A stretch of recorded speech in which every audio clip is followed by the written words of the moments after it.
Hello dear students, welcome to our YouTube channel medico nursing classes. जैसा कि आप सब देख रहे हैं कि पिछले कुछ दिनों से हमारे medico nursing classes YouTube channel के ऊपर एक क्रैश कोर्स शुरू किया गया है, जो कि आपकी upcoming nursing officer recruitment examination की प्रिपरेशन के लिए काफ़ी हेल्पफुल है आपके लिए। ठीक है, तो उसी क्रैश कोर्स को कंटिन्यूएशन करते हुए हम आज की क्लास को शुरू करते हैं और चलते हैं आज की क्लास के अंदर। हम देखते हैं आज की क्लास के हमारे इंपॉर्टेंट पॉइंट्स कौन कौन से हैं, और ये जो भी आज क्रैश कोर्स के अंदर जो भी पॉइंट डिस्कस किए जा रहे हैं वो सारे के सारे कंसाइज वे के अंदर है, की पॉइंट्स के जैसे काम करेंगे आपके लिए।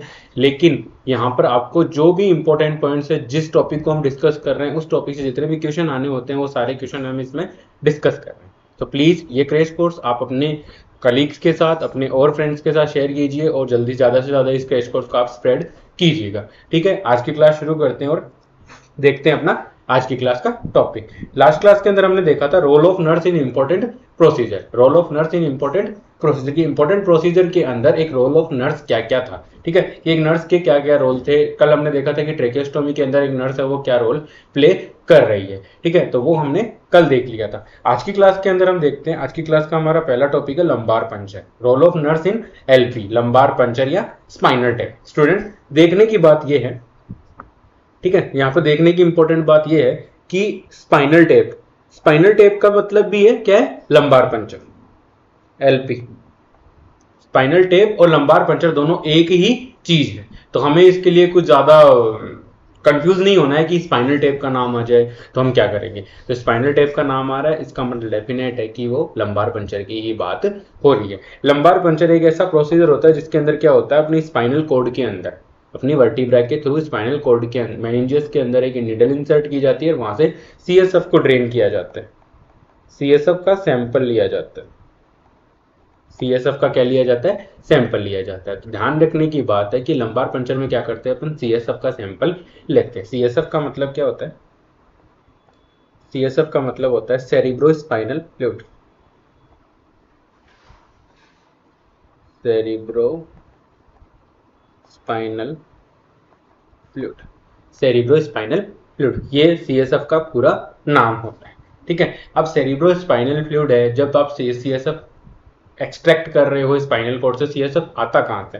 तो स्टूडेंट्स, मैं आप लोगों को बताना चाहूंगा, जैसे कि हम बात करें, हम एक पॉइंट बनाते हैं। जैसे मान लेते हैं मैं ये जो येलो कलर की लाइन है इसको मैं मान लेता हूँ ब्रेन। ठीक है, ब्रेन एंड स्पाइनल कोड बना देते हैं इसको अपन। ठीक है, ये क्या है, एक ब्रेन एंड स्पाइनल कोड। ये जो अपनी येलो कलर की जो लाइन है वो ब्रेन और स्पाइनल कोड को डिनोट कर रही है। किसको डिनोट कर रही है, brain and spinal cord, brain and spinal code. ठीक है जी, ये डिनोट कर रही है। अब स्पाइनल कोड और ब्रेन है वो प्रोटेक्शन के लिए मेनिंजियस से कवर होते हैं। मेनिंजियस का मतलब layer of brain and spinal code. ठीक है, मेनिंजियस बोलते हैं उनको। 3 लेयर होती हैं, 3 लेयर से वो क्या होते हैं, कवर्ड होते हैं। तो सबसे पहले बात करते हैं पहली कवरिंग,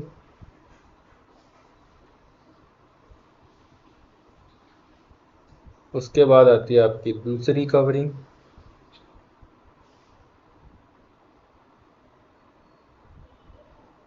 उसके बाद आती है आपकी तीसरी कवरिंग।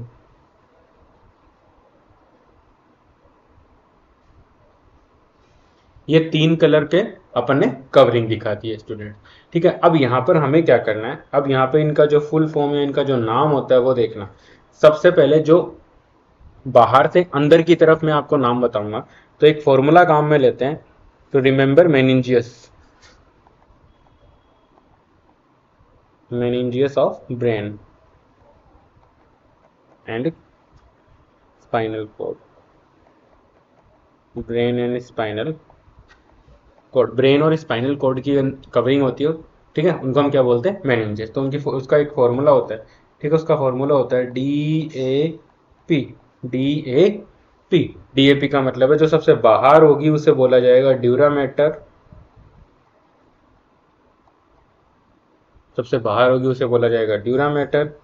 उसके बाद जो ब्लू कलर की है उसे हम बोलेंगे, सबसे कलर वाइज ही लिख देता हूँ मैं थोड़ा सा, तो ये थोड़ा सा रिमेंबर करने में हमारी मदद कर पाएंगे। ठीक है, तो सबसे पहले रेड में आएगी आपका ड्यूरामेटर, उसके बाद ब्लू के अंदर है वो आएगी आपकी एरेक्नॉइड, एरेक्नॉइड मैटर। और ब्लैक कलर के अंदर आएगी वो आएगी आपकी पाया मैटर। ठीक है, ये 3 प्रकार की मेनिंजियस होती हैं स्टूडेंट्स। ठीक है, अब हमें क्या देखना है कि जो CSF है वो कहाँ पे प्रेजेंट होता है, सब एरेक्नॉइड स्पेस में। CSF प्रेजेंट इन CSF कहाँ प्रेजेंट होता है, CSF प्रेजेंट इन सब एरेक्नॉइड स्पेस, सब एरेक्नॉइड, सब एरेक्नॉइड स्पेस के अंदर। सब एरेक्नॉइड का मतलब होता है एरेक्नॉइड जो लेयर है उसके नीचे, एरेक्नॉइड जो लेयर है उसके नीचे। ये हो गई हमारी एरेक्नॉइड जो नीले कलर से लिखी हुई है, उसके नीचे की तरफ क्या है, CSF है वो प्रेजेंट होता है। ठीक है,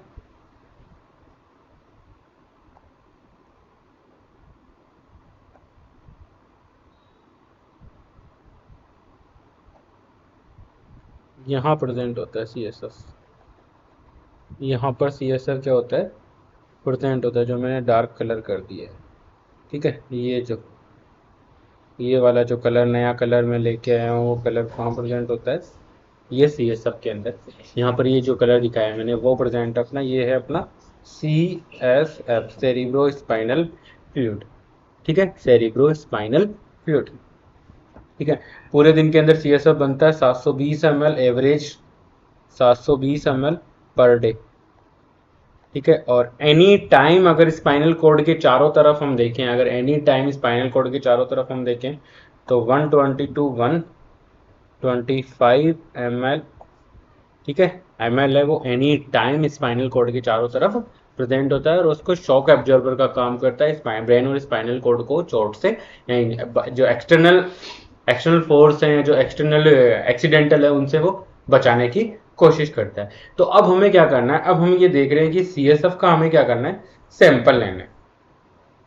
क्या लेना है स्टूडेंट, CSF का हमें क्या लेना है, सैंपल लेना है। CSF का सैंपल लेना है तो स्टूडेंट सबसे पहले इंपॉर्टेंट चीज आएगी कि CSF का जो सैंपल है वो कब लिया जाता है। नॉर्मली CSF का जो सैंपल लिया जाता है वो लिया जाता है मेनिंजाइटिस के केस में।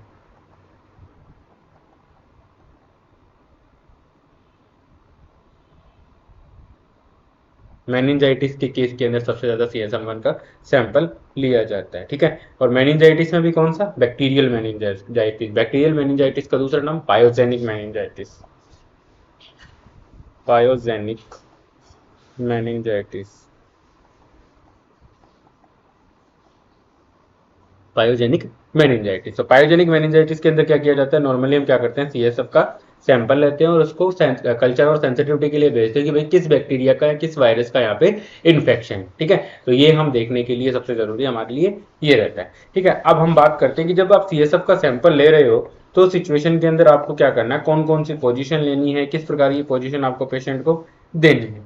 ठीक है, बाकी बेसिक मैंने आप लोगों को बता दिया है कि CSF के सैंपल के लिए हम क्या क्या करते हैं। ठीक है, तो बेसिक और उसके अलावा मैं आपको बताना चाहूँ, ठीक है, नेक्स्ट मैं आप लोगों को बताना चाहूंगा कि जब भी आप CSF का सैंपल ले रहे हो तो हमें पेशेंट को कौन सी पोजीशन देनी है, हमें पेशेंट को पोजीशन देनी है सी शेप्ड पोजीशन। कौन सी पोजीशन देनी है, सी शेप्ड पोजीशन। स्टूडेंट्स ध्यान रखिएगा कि जब भी आप लंबार पंचर कर रहे हो तो पेशेंट को सी शेप्ड पोजीशन देनी है, या फिर इस सी शेप्ड पोजीशन का दूसरा नाम क्या है, नी चेस्ट पोजीशन। इसी सी शेप्ड पोजीशन का दूसरा नाम क्या है, नी chest position during the procedure. क्यों देनी है, ड्यूरिंग द प्रोसीजर हमें सी शेप्ड पोजीशन देनी है, क्यों देनी है, ताकि इजीली हम असिस कर सके।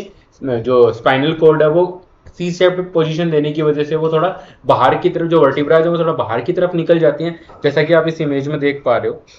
ठीक है, जैसा कि आप इस इमेज में देख पा रहे हो, जैसे ही इंडिविजुअल को सी शेप्ड पोजीशन दी गई तो वर्टिब्रा जो वो थोड़ा सा यहाँ से देखो, इस एरिया में देखो बाहर की तरफ निकल गई हैं, इस एरिया के अंदर थोड़ा सा बाहर की तरफ आ गई, और बाहर की तरफ आने की वजह से स्टूडेंट्स क्या हो रहा है, वहां पे हम इजीली क्या कर पा रहे हैं, सैंपल है वो एक्सट्रैक्ट कर पा रहे हैं। अब इसमें इंडिविजुअल ने क्या किया, सी शेप्ड पोजीशन दी, सी शेप्ड पोजीशन देने के बाद क्या किया है, ये देखो, ये वर्टिब्रा, जो पर्टिकुलर जो स्पेस है मैं आपको बताऊंगा कि किस स्पेस के अंदर डाला जाता है, ठीक है, निडल कहाँ इंसर्ट की जाती है। तो ठीक है, यहाँ पर इस जो ये वाला है इसको थोड़ा सा अपन जूम करते हैं।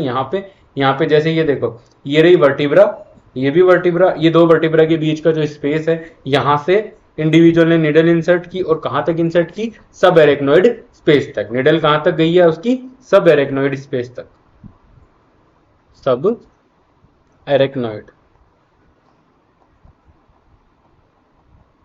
सब एरेक्नोइड, सब एरेक्नोइड स्पेस में वो निडल गई है। और सब एरेक्नोइड स्पेस में निडल गई है तो वहां पे क्या प्रेजेंट है आपका, सीएसएफ प्रेजेंट है। ठीक है, एक ठीक है, एक क्वेश्चन में आपको बताना चाहूंगा, एक पॉइंट में आपको बताना है, सीएसएफ का सिक्रेशन कहाँ होता है, सीएसएफ का सिक्रेशन ऑफ सीएसएफ या production of CSF,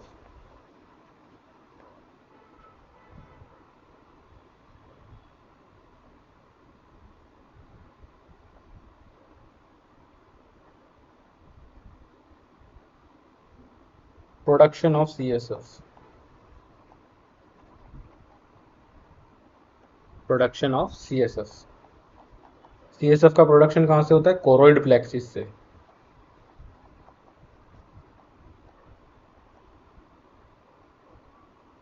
choroid plexus से होता है। और ये कोरोइड प्लेक्सिस कहाँ पे प्रेजेंट होता है स्टूडेंट्स, लेटरल वेंट्रिकल्स में, लेटरल वेंट्रिकल्स में, लेटरल वेंट्रिकल्स में। अब लेटरल वेंट्रिकल्स क्या होते हैं, लेटरल वेंट्रिकल्स होते हैं, क्या होते हैं अभी बताते हैं आपको कि लेटरल वेंट्रिकल्स क्या होते हैं। तो लेटरल वेंट्रिकल्स क्या होते हैं students, both first and second ventricle, ventricle of brain are known as, are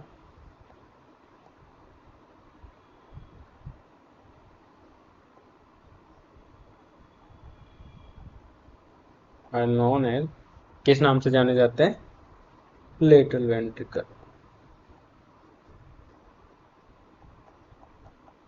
वो लेटरल वेंट्रिकल के नाम से जाने जाते हैं। तो यहाँ पर हमें क्या करना है, यहाँ पर हमें स्टूडेंट्स यही देखना है कि वो लेटरल वेंट्रिकल के नाम से जाने। तो लेटरल वेंट्रिकल के अंदर क्या होता है, लेटरल वेंट्रिकल के अंदर क्या रहता है स्टूडेंट्स, कोरोइड प्लेक्सिस होता है और इस कोरोइड प्लेक्सिस से कंटिन्यूअसली सीएसएफ का प्रोडक्शन होता रहता है और कंटिन्यूअसली सीएसएफ वो एब्जॉर्ब भी होता रहता है।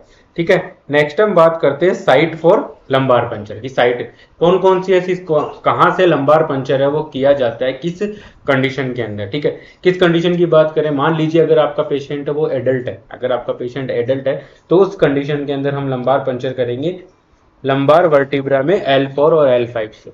ठीक है, लंबार वर्टिब्रा के अंदर L4 और L5 से हम क्या करेंगे, सेम नीडल है, L4 और L5 के बीच से हमें क्या करनी है, नीडल इंसर्ट करनी है। वहां से हमें सब एरेक्नोइड स्पेस तक जाना है और वहां से हमें क्या करके आना है, वहां से हमें सैंपल एक्सट्रैक्ट करना है। लेकिन ये कब करना है, जब आपका पेशेंट क्या हो, एडल्ट हो। लेकिन अगर हमारा पेशेंट बच्चा है, ठीक है, इन्फेंट है, ठीक है, छोटा बच्चा है, चिल्ड्रन है, उस कंडीशन के अंदर हमें क्या करना है, साइट होगी हमारी L3 और L3 और L4 के बीच से हमें सैंपल है वो सीएसएफ का सैंपल ड्रेन करना है। और ये साइट क्यों डिटरमाइन की गई, क्योंकि इस लेवल तक हमारे पास हमें क्या है, स्पाइनल कॉर्ड को क्या करना है, प्रिवेंट करना है, इसीलिए हमने इस साइट को चूज किया है।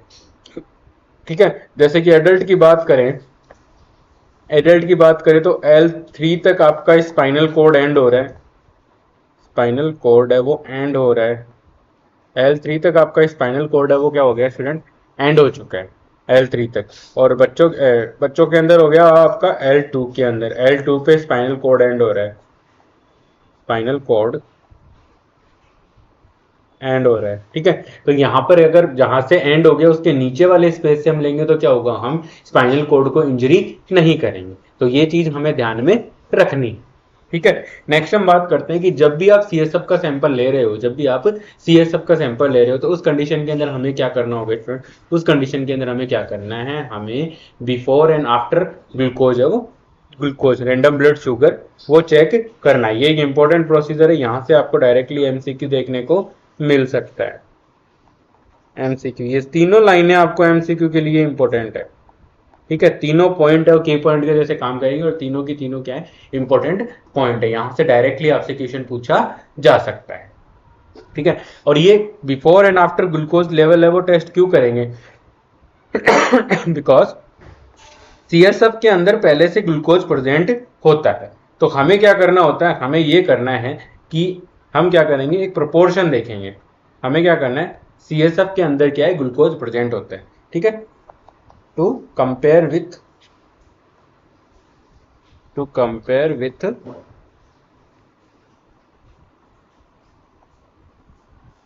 Glucose level in CSF and blood. हमें पता होगा कि ब्लड और सीएसएफ के अंदर क्या ब्लड ग्लूकोज लेवल है वो चेंजेज आ रहे हैं, या दोनों के अंदर क्या कंपेयर कर पाएंगे कि दोनों में क्या डिफरेंस है, दोनों में क्या चेंजेज है, किस में सीएसएफ में ब्लड शुगर ज़्यादा है, सीएसएफ के अंदर शुगर ज़्यादा है या फिर ब्लड के अंदर शुगर है वो ज़्यादा है। मैं आपको बताना चाहूँगा यहाँ पे, अगर आप मान लीजिए आपके सीएसएफ का जो ब्लड शुगर है या शुगर है, सीएसएफ का शुगर अगर कम आ रहा है, ठीक है, लो ग्लूकोज है, इसका मतलब है बैक्टीरियल इन्फेक्शन है। लो ग्लूकोज का मतलब है सीएसएफ के अंदर अगर लो ग्लूकोज आ रहा है तो बैक्टीरियल इन्फेक्शन है। और हाई ग्लूकोज है, हाई ग्लूकोज है तो आपको कोई भी अदर इन्फेक्शन है, अदर इन्फेक्शन। तो ये आपके लिए एक इंपॉर्टेंट पॉइंट है स्टूडेंट्स, जो कि आपको याद रखना है। बहुत बार एग्जाम में इससे रिलेटेड भी क्वेश्चन पूछा जा सकता है। आई होप आप लोगों को स्पाइनल टैप के बारे में, सीएसएफ का जो सैंपल है, लंबार पंचर है, उसके बारे में आप लोगों को नॉलेज मिली होगी, इंपॉर्टेंट पॉइंट्स मिले होंगे। प्लीज़ अगर किसी भी स्टूडेंट को कोई डाउट है तो आप कमेंट सेक्शन में ज़रूर मेरे से पूछिए, मैं डेफिनेटली उसका आंसर करूँगा। नेक्स्ट हम बात करते हैं ऑक्सीजन थेरेपी की स्टूडेंट। नेक्स्ट हम बात करते हैं ऑक्सीजन थेरेपी। ऑक्सीजन थेरेपी है तो ऑक्सीजन थेरेपी का मतलब क्या होता है? To provide oxygen to patient to relieve breathing difficulty. Patient की ब्रीथिंग डिफिकल्टी को रिलीव करने के लिए हमें क्या करना है, पेशेंट को ऑक्सीजन प्रोवाइड करनी है। ठीक है, पेशेंट की ब्रीथिंग डिफिकल्टी को रिलीव करने के लिए हम क्या करेंगे, पेशेंट को ऑक्सीजन प्रोवाइड करें, वही हमारी ये क्या है, ऑक्सीजन थेरेपी होती है। ठीक है, ऑक्सीजन थेरेपी है, मैंने बता दिया कि पेशेंट को जब ब्रीथिंग डिफिकल्टी हो रही हो सिचुएशन के अंदर, अगर हम पेशेंट को ऑक्सीजन लगा रहे हैं, ऑक्सीजन प्रोवाइड कर रहे हैं, तो वो हमारे लिए क्या कहलाती है, वो कहलाती है हमारी ऑक्सीजन थेरेपी। ठीक है, तो ऑक्सीजन थेरेपी है, उसको देने के बहुत सारे मेथड्स होते हैं, उसको देने के बहुत सारे क्या है, मेथड्स होते हैं स्टूडेंट। और इन मेथड्स के जरिए हम क्या करते हैं, पेशेंट को ऑक्सीजन है वो डिलीवर करते हैं। कौन कौन से मेथड्स हैं? ठीक है, तो सबसे पहले देखते हैं नेजल कैनुला कि नेजल कैनुला के थ्रू क्या होता है। नेजल कैनुला की जो इमेज है वो आप देख सकते हो, ये वाली इमेज है वो नेजल कैनुला की है, नेजल कैनुला, और इन्हीं को हम बोलते हैं नेजल प्रॉन्स, नेजल प्रॉन्स। ठीक है, इन्हीं को हम क्या बोलते हैं, नेजल प्रॉन्स बोलते हैं। ठीक है, तो नेजल प्रॉन्स से कितनी ऑक्सीजन डिलीवर की जा सकती है, याद रखने की जरूरत है, यहाँ से आपसे पूछा जा सकता है। और आई होप कि नोट सेट के अंदर एक बार ऐसा, इस बार ऐसा क्वेश्चन भी आपको देखने को मिला था। नेजल कैनुला के थ्रू हम क्या कर सकते हैं, 1 से 4 लीटर पर मिनट ऑक्सीजन दे सकते हैं। कितनी दे सकते हैं, 1 से 4 लीटर पर मिनट, 1 to 4 लीटर पर मिनट हम ऑक्सीजन दे सकते हैं। नेक्स्ट आता है हमारा ट्रांसट्रेकियल कैथेटर। नेक्स्ट आता है हमारा ट्रांसट्रेकियल कैथेटर कि भाई ट्रेकिया के थ्रू आप ऑक्सीजन डिलीवर कर रहे हो, ट्रेकियोस्टोमी के थ्रू आप अगर ऑक्सीजन डिलीवर कर रहे हो तो उस कंडीशन के अंदर क्या है, उस कंडीशन के अंदर आप क्या यूज करोगे, ट्रांसट्रेकियल कैथेटर। आप ट्रांसट्रेकियल कैथेटर की इमेज है वो आप देख लीजिए। ठीक है, ट्रांसट्रेकियल कैथेटर की इमेज है वो देख लीजिए आप। नेक्स्ट हम बात करते हैं ट्रांसट्रेकियल कैथेटर है, ये आपका हो गया ट्रांसट्रेकियल कैथेटर। ठीक है, अब ट्रांसट्रेकियल कैथेटर को इस तरीके से लगाया जाता है, इसको इस तरीके से लगाया जाता है, ये ट्रेकिया के अंदर चला गया ये कैथेटर। तो ये हो गया हमारा एक ट्रांसट्रेकियल कैथेटर आप लोगों के लिए। ठीक है, तो अब देखते हैं, ये हो गया हमारा ट्रांसट्रेकियल कैथेटर। और ट्रांसट्रेकियल कैथेटर के जरिए भी हम 1 से 4 लीटर पर मिनट ऑक्सीजन है वो डिलीवर कर सकते हैं। कितने डिलीवर कर सकते हैं, 1 से 4 लीटर। 1 से 4 लीटर हम पेशेंट को, 1 से 4 लीटर पर मिनट ऑक्सीजन हम पेशेंट को डिलीवर कर सकते हैं। नेक्स्ट है सिंपल फेस मास्क। नेक्स्ट क्या है, simple face mask. Simple face mask है मोस्ट कॉमनली सबसे ज़्यादा यूज किया जाता है, ये मोस्ट कॉमनली यूज्ड डिवाइस, सबसे ज़्यादा इसी को यूज़ किया जाता है मोस्ट कॉमनली हॉस्पिटल्स में। आपने भी देखा होगा कि सबसे ज़्यादा सिंपल फेस मास्क का वो यूज़ किया जाता है, और सिंपल फेस मास्क के जरिए हम 6 से 8 लीटर पर मिनट ऑक्सीजन पेशेंट को डिलीवर कर सकते हैं। कितनी कर सकते हैं? 6 से 8 लीटर। ठीक है, ये बहुत बार आपसे पूछा जाएगा स्टूडेंट्स की सिंपल फेस मास्क, क्योंकि ये मोस्ट कॉमनली यूज होता है। और एम्स चाहे आपका ESIC होगा, DSSB होगा, DGHS होगा, RML होगा, जो भी इंस्टीट्यूट होगा वो आपसे वो सारे क्वेश्चन पूछना ज्यादा प्रीफर करते हैं जो क्वेश्चन कॉमनली यूज किए जाते हैं। ठीक है, तो ये ट्रांसट्रेकियल कैथेटर और ये नेजल प्रोन्स बहुत क्रिटिकल सिचुएशन के अंदर यूज किए जाते हैं। लेकिन सिंपल फेस मास्क जो कि आप यहाँ देख रहे हो, ठीक है, ये जो सिंपल फेस मास्क आप देख रहे हो, ये है एक मोस्ट कॉमन वे है जिसके थ्रू हम क्या कर सकते हैं, पेशेंट को ऑक्सीजन है वो प्रोवाइड कर सकते हैं। ये एक सिंपल फेस मास्क है जो आप देख रहे हो यहाँ पे। ठीक है, इमेज के अंदर जो आप देख रहे हो वो है सिंपल फेस मास्क। ठीक है जी, तो ये है हमारा एक सिंपल फेस मास्क। और सिंपल फेस मास्क के जरिए हम कितनी ऑक्सीजन डिलीवर कर सकते हैं? 6 से 8 लीटर पर मिनट ऑक्सीजन हम डिलीवर कर सकते हैं। ठीक है, चलते हैं अपने नेक्स्ट पॉइंट पे। नेक्स्ट पॉइंट पे हमारे पास आता है नेजोफेरिंजियल कैथेटर। हमारा नेक्स्ट पॉइंट आता है नेजोफेरिंजियल कैथेटर। नेजोफेरिंजियल कैथेटर का मतलब है जिसको हम नोज के थ्रू डाल के फेरिंग्स तक उसको रखते हैं। कहाँ तक रखते हैं? Insert via nose, insert via nose till कहाँ तक? नेजोफेरिंग्स तक।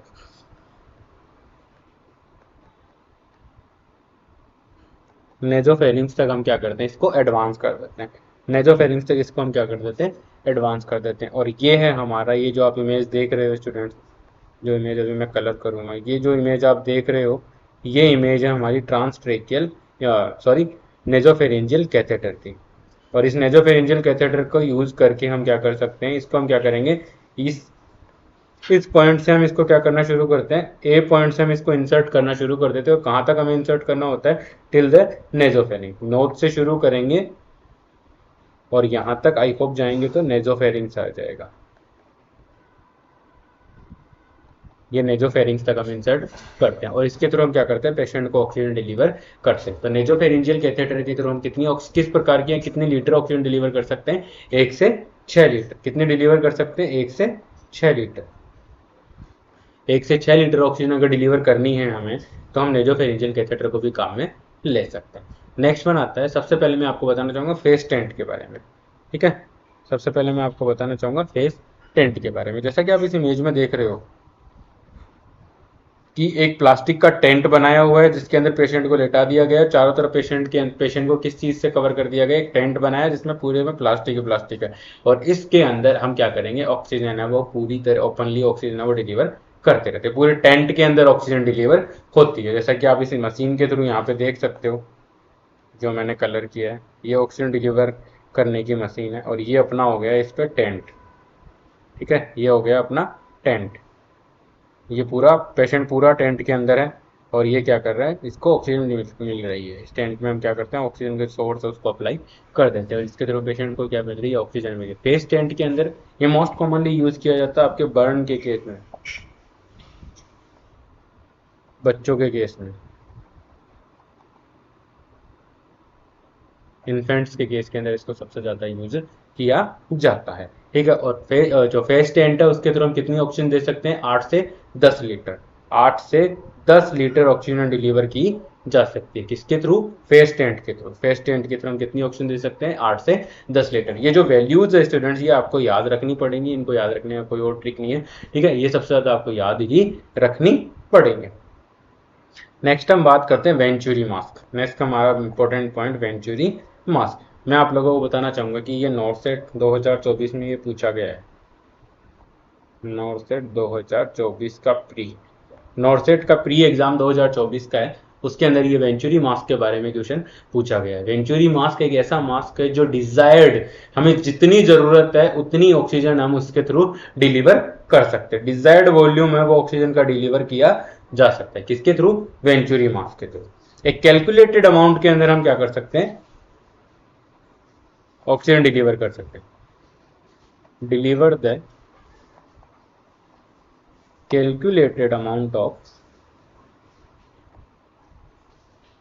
कैलकुलेटेड अमाउंट ऑफ ऑक्सीजन, ये ऑक्सीजन की कैलकुलेटेड अमाउंट है उसको डिलीवर कर देता है। ठीक है स्टूडेंट, आई होप आप लोगों को समझ में आ रहा होगा। किसी भी स्टूडेंट को कोई दिक्कत है प्लीज आप कमेंट सेक्शन में मेरे से पूछ लीजिए, मैं डेफिनेटली उसका आंसर करूंगा। और वेंचुरी मास के थ्रू हम क्या कर सकते हैं, 2 से लेकर के 15 लीटर तक, 2 से लेकर के 15 लीटर तक हम क्या कर सकते हैं, ऑक्सीजन है वो डिलीवर कर सकते हैं। 2 से 15 लीटर तक हम ऑक्सीजन है वो डिलीवर कर सकते हैं। राइट, वेंचुरी मास्क के थ्रू हम कितनी ऑक्सीजन डिलीवर कर सकते हैं, 2 से 15 लीटर तक। वेंचुरी मास्क है, ये वाला मास्क है हमारा वेंचुरी मास्क है, और ये इसके कप है।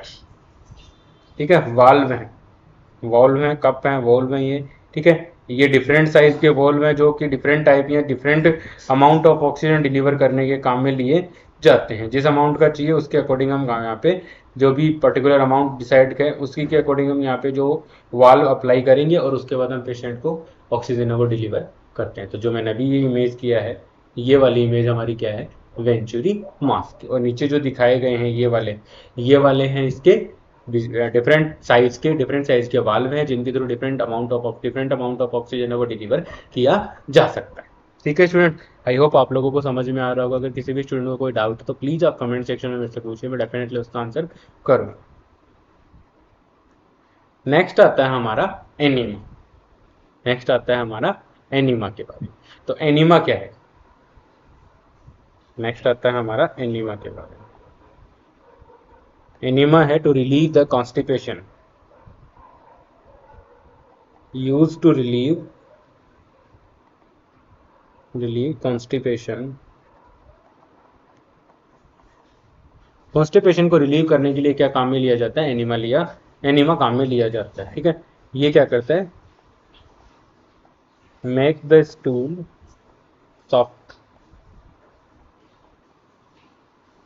soften and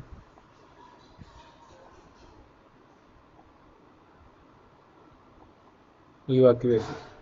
ठीक है, स्टूल को सॉफ्ट बना देता है। जो हार्ड स्टूल होता है कॉन्स्टिपेशन के अंदर उसको सॉफ्ट बनाता है, उसको बाहर निकालने का काम करता है। कौन करता है, एनीमा करता है। तो एनीमा है, ठीक है, मोस्ट कॉमनली हम एनीमा है 5 कप देते हैं, कॉन्स्टिपेशन के केस के अंदर देते हैं। हो सकता है आप न्यूट्रिएंट एनीमा भी दे सकते हो।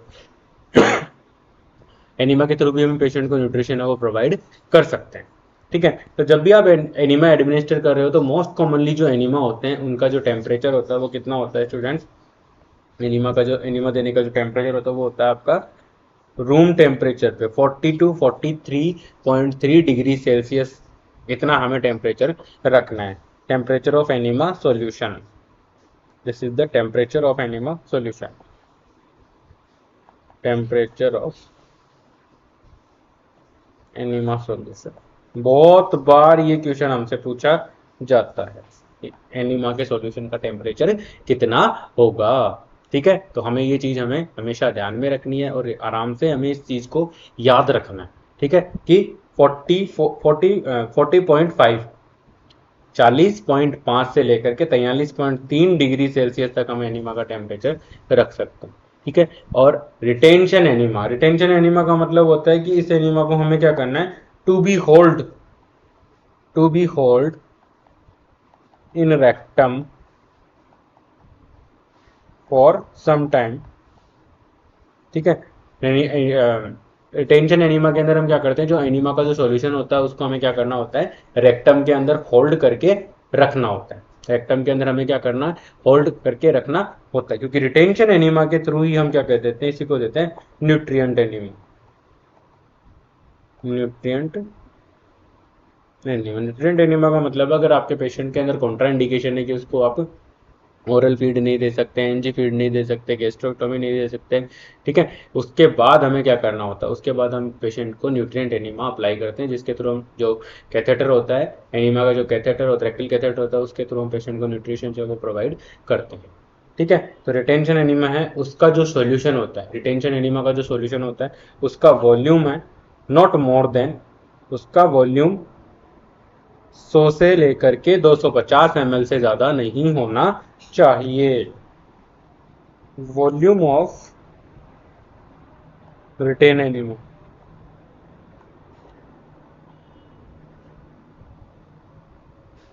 Volume of retention retention enema का जो वॉल्यूम है वो नॉट मोर देन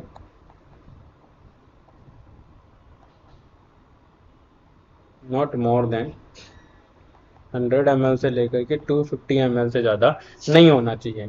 सवाल आता है क्यों क्यों नहीं होना चाहिए। मोर सॉल्यूशन मोर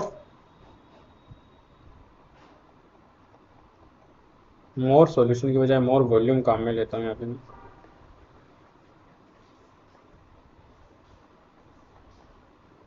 मोर वॉल्यूम, जितना आप एनीमा का रिटेंशन एनीमा का वॉल्यूम बढ़ाओगे ना, उतना वॉल्यूम जितना वॉल्यूम बढ़ाओगे उतना ही आपकी जो इंटेस्टाइन है वो एक्सटेंड होगी। ठीक है। मोर volume cause extension of distension of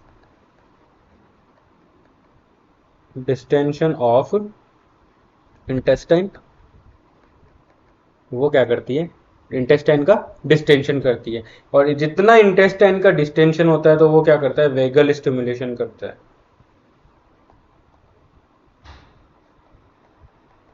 vagal stimulation अकर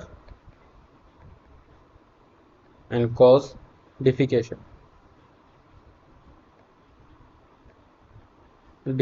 और पेशेंट स्टूल पास कर देगा। अगर आप ज़्यादा सॉल्यूशन डालोगे तो अगर आप ज़्यादा सॉल्यूशन डालोगे तो सॉल्यूशन के अंदर क्या होगा, उससे इंटेस्टाइन है वो स्ट्रेच होगी। स्ट्रेच होने की वजह से इंटेस्टाइन जैसे जैसे स्ट्रेच होगी वैसे वैसे जितना स्टेज होगी वैसे वैसे जो गैंग्लियंस प्रेजेंट होते हैं पैरासिम्पैथेटिक और सिंपैथेटिक वो क्या करेंगे, मैसेज देंगे और वहां से क्या होगा, डिफिकेशन की प्रोसेस है वो शुरू हो जाती है। मतलब रिटेंशन एनीमा का काम है वो खत्म हो जाता है, वहां पे आप पेशेंट है वो स्टूल पास कर देते हैं। ठीक है। और जो नॉर्मल हमारे सॉप एनीमा है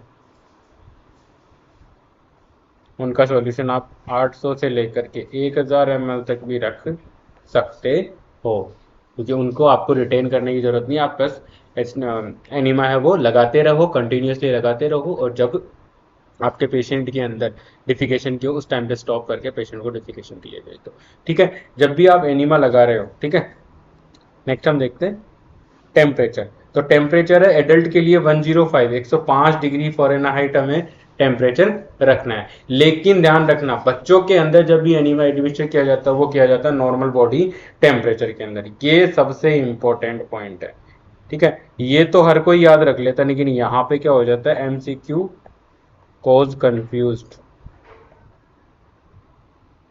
यहाँ पर एक MCQ हमारे लिए क्या कोज कर देता है, कंफ्यूजन कोज कर देता है, तो वो हमें नहीं होना है। बच्चों के अंदर एनिमा एडमिनिस्टर करेंगे तो normal body temperature 98.6 degree Fahrenheit पे करेंगे, और एडल्ट में करेंगे तो 105 डिग्री फ़ारेनहाइट पे करते हैं। ठीक है। और बच्चों के अंदर एनिमा है वो एक नॉर्मल बॉडी टेम्परेचर के ऊपर हमें देना होता है। तो ये तो थे एनिमा से जुड़े हुए कुछ इंपॉर्टेंट फैक्ट्स जो कि आप लोगों को जानना काफ़ी ज़रूरी है, ताकि आप अपनी अपकमिंग एग्जामिनेशंस के अंदर अच्छे से परफॉर्म कर पाओ।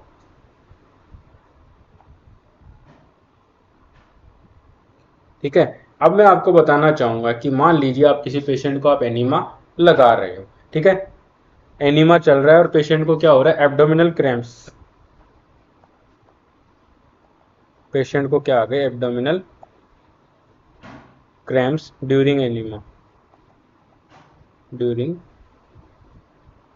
Enema administration. जब पेशेंट को आप एनीमा एडमिनिस्टर कर रहे हो उस टाइम पे अगर पेशेंट को क्या आ रहे हैं, उसी टाइम पर अगर आपके पेशेंट को क्या आ रहे हैं, वहां पे क्रैम्प्स आ रहे हैं, एब्डोमिनल क्रैम्प्स आ रहे हैं, तो एब्डोमिनल क्रैम्प्स आ रहे हैं तो हमें क्या करना होगा, stop enema administration. Enema administration को आपको स्टॉप करना है, और जैसे ही आप एनीमा एडमिनिस्ट्रेशन स्टॉप करोगे, ठीक है, टिल, कब तक करना है, टिल एब्डोमिनल क्रैम्प रिलीव। जब तक एब्डोमिनल क्रैम्प रिलीव नहीं होता तब तक आपको एनीमा को क्या करना है, स्टॉप करना है।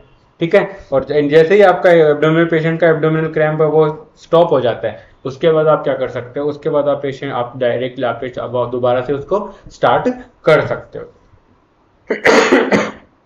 ठीक है। तो ये था एक इंपॉर्टेंट फैक्ट जो कि एनीमा के दौरान हमें ध्यान में रखना होगा। आज की क्लास में इतना ही। आई होप मेरे द्वारा प्रोवाइड की जा रही क्रैश कोर्स आपके नर्सिंग ऑफिसर रिक्रूटमेंट एग्जामिनेशन की प्रिपरेशन में आपकी हेल्प कर रही होगी।